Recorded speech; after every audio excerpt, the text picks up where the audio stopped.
ఐరావతాన్ని, మనుషుల్లో రాజును, ఆయుధాల్లో వజ్రాయుధాన్ని నేనే.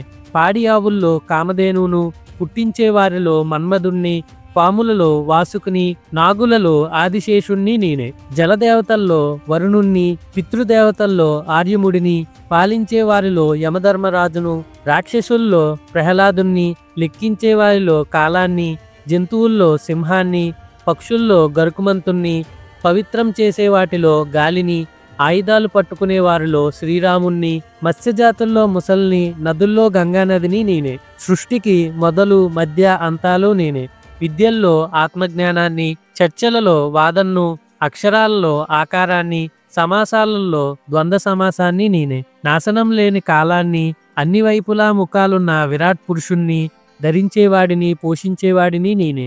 అన్ని ప్రాణులను నాశనం చేసే మృత్యువును, అన్ని ప్రాణుల ఉత్పత్తికి కారణాన్ని, స్త్రీలలో కీర్తి, సంపద, మాట, గుర్తుంచుకోవడం, తెలివి, ధైర్యం, ఓర్పును నేనే. ఛందస్సులలో గాయత్రి ఛందస్సును, నెలలలో మార్గశిరాన్ని, ఋతువుల్లో వసంత ఋతువును, మోసం చేసే వాళ్ళలో జోదాన్ని, తేజస్సు ఉన్న వాళ్ళలో తేజస్సును, గెలిచే వాళ్ళల్లో విజయాన్ని, సద్గుణాలున్న వాళ్ళల్లో సద్గుణాన్ని, యాదవులలో కృష్ణుణ్ణి, పాండవులలో అర్జున్ని, మునులలో వ్యాసుణ్ణి, కౌలలో శుక్రాచార్యుణ్ణి, శిక్షించే వారిలో శిక్షను, విజయం కోరేవారిలో నీతిని, రహస్యాలలో మౌనాన్ని, జ్ఞానులలో నిజమైన జ్ఞానాన్ని నేనే.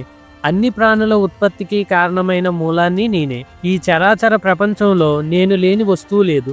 అర్జున, నా దివ్యశక్తుల యొక్క వ్యాప్తిని గురించి క్లుప్తంగా చెప్తాను. వైభవమైన, ప్రకాశవంతమైన, శక్తివంతమైన వస్తువు ఏదైనా అది నా తేజస్సులోని ఒక భాగమే అని తెలుసుకో.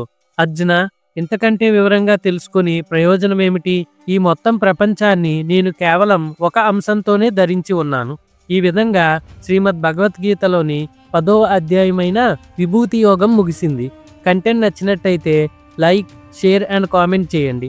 ఇప్పటి వరకు మన ఛానల్ని సబ్స్క్రైబ్ చేసుకోకపోతే తప్పకుండా సబ్స్క్రైబ్ చేసుకోండి. రేపు మరో అధ్యాయంతో మళ్ళీ కలుద్దాం. Stay tune.